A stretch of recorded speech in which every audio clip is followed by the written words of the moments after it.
buried in Jerusalem on Mount Zion, the only member of the Nazi party to be honored in this way.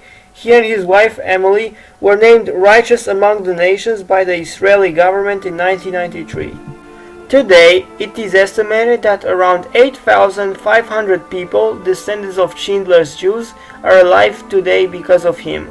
For me, the most interesting paradox about Oskar Schindler is that if he had been a good and compassionate man from the start and not an opportunist as he was, he wouldn't have been in the position to save so many lives.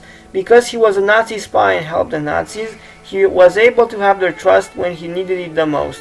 I am amazed of how God works in history and how he changes and uses even lives of people with such pasts as Oskar Schindler.